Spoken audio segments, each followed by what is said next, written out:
This is the valley where I work, and you can see, and I think I showed you this last time. The red are house sites, the green are garden sites, and the yellow are trap sites, right? And what I did is that I calculated the range for each man to include all his houses, gardens, and traps for the year to see how big an area each man, or really each household is using, right? Because one of the predictions is that what agriculture does is it reduces the need to be so mobile, right? Well, hunter-gatherers are very, very mobile and they travel over long distances. But with agriculture, or horticulture, instead of going out and looking for the plant products, you essentially plant them and keep them all in one spot. With the traps, right, instead of going out and hunting, right, you set the trap and essentially lure the animals to you. And so they don't need a whole lot of, they need less space, it's predicted, than the hunter-gatherers. And I think I showed this slide right at the very end, and it may have been too quick for you. But what I did is I collected a bunch of data on home ranges for mammals in general. Right?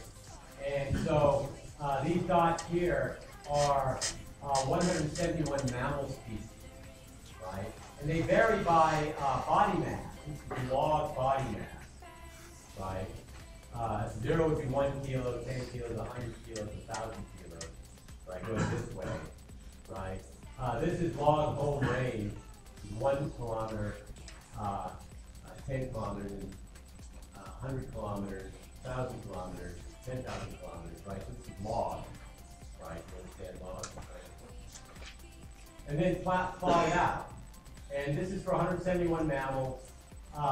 This right here is for hunter-gatherers, 66 hunter-gatherers, and that's the mean for 66 hunter-gatherers. This is from Robert Kelly's book, that I think I mentioned, on foraging diversity. And then this is the water right here. Right. The average for the whole range. And what's interesting about this, and an interesting anthropologist, I suppose, maybe not even so much, I don't know, but one is that there's this relationship of body size and home range. Right? The smaller the mammal, right, the less land it needs. Makes some sense, right? The home range, the area that a mouse travels during the course of a year, is a lot less than that of an elephant or a deer, right? And there's this relationship that you can see right here, right? That's simply a function of how big the animal is, right? Now, since humans, these humans are all the same size, you'd expect them to have the same home range once you control the body size. But what we find is that, one, there's a lot of variance in hunter-gatherer home range, right?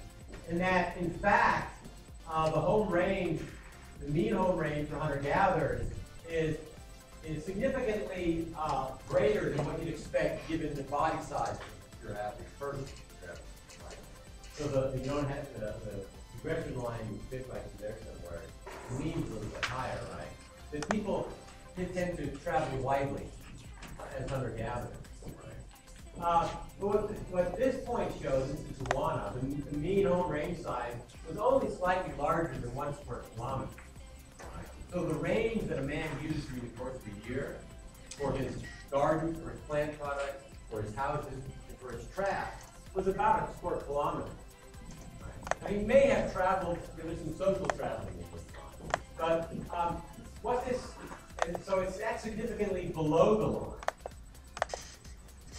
So what this shows, basically, is that one of the things that agriculture does, what horticulture does, is it significantly reduces the amount of land that people need to live, and allows, and sort of conversely, allows greater numbers of people to live on a certain amount of land. Hunter-gatherers need large swaths of land. Horticulturalists, like Tijuana, need much less, which means the population densities can be much higher.